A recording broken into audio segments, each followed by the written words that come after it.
그게 안 됐을 경우는 생명의 위험이 있기 때문에 정신적인 스트레스를 받을 부분은 아니라고 생각하고 기능적인 내 신체적인 지장이 있다라고 한다면 수술을 별로 권하지 않고요.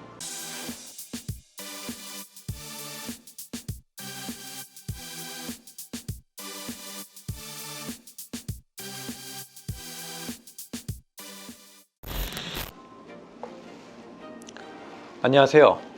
아시아에서 환자를 최우선적으로 생각하는 성형외과 전문의 김한조라고 합니다. 오늘은 정신적이 아니라 육체적으로 신체적으로 어떠한 문제가 있는 분들은 가급적이면 가슴 수술 안 했으면 좋겠다라는 것을 주제로 설명을 좀 드리겠습니다. 일단은 어떤 수술이 됐건 그 수술을 견뎌낼 수 있는 육체적인 컨디션이 좋은 환자분을 대상으로 수술을 해야 결과가 좋겠지, 생사가 결릴 문제가 된다면 사실 수술하는 건 별로 좋지 않겠죠. 한 7년인가요? 6년 전에 어떤 분이 상담을 하러 오셨어요. 좀 꽤 젊은 여자분이었습니다.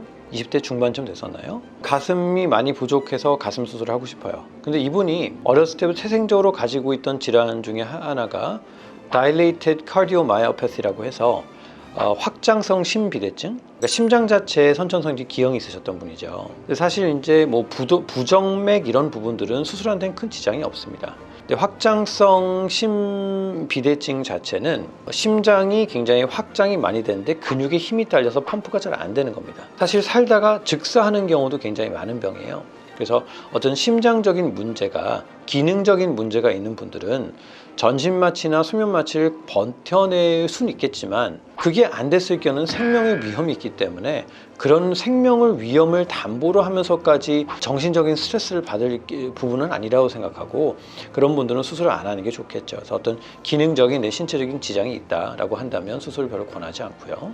그 다음에 두 번째는 의외로 우리가 대중에 많이 있는 병 중에 하나가 자가 면역 질환입니다. 자가 면역 질환이라는 것이 뭐냐면 루푸스라고도 하고 류마토이드 아르트라이티스 관절염이라고도 하고 여러 신체 부위, 내 몸의 어떤 특정한 부위가 내 몸의 면역 세포에서 이물질로 간주가 됩니다. 그래서 내 면역 반응이 과하게 나타나는 거죠. 그래서 류마토이드 관절염이라는 것은 손이나 발 같은데 관절 부위의 관절 그 세포들을 내 몸의 혈액에 있는 방어 기준이 이물질로 간주하면서 공격을 하게 되죠. 그래서 관절이 굉장히 딱딱해지고 굉장히 불편한 그런 증상을 가지게 됩니다. 그래서 그런 분들은 면역 억제제를 복용을 하게 되죠. 그래서 그런 분들에게는 기본적으로 내 면역 체계가 굉장히 예민해지고 강해져 있는 사람이기 때문에 보형물 수술하는 걸 별로 권하지 않습니다. 왜냐? 안 그래도 이 면역 체계가 내 정상적인 세포도 공격을 하는데 거기다가 이물질을 갖다 넣게 되면 주변에 보형물을 넣고 나서 정상적인 피막이 형성이 돼야 되는 부분에 있어서 과한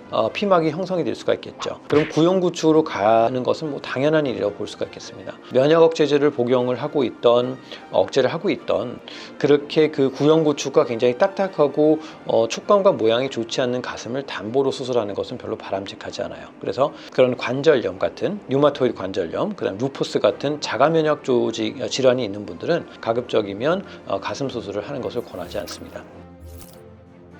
지금 이제 저한테 진료 받으러 오셨던 많은 환자분들의 케이스를 가지고 제가 이제 말씀을 드렸던 거고요. 혹시라도 저는 이런데 수술 과연 해도 될까요? 안 될까요? 가슴과 관련된 게 아니라 신체적인 어떤 질환과 관련된 또 궁금한 점이 있으면 댓글을 남겨주시면 그거에 대한 또 영상 만들어 보는 시간을 갖도록 하겠습니다. 감사합니다.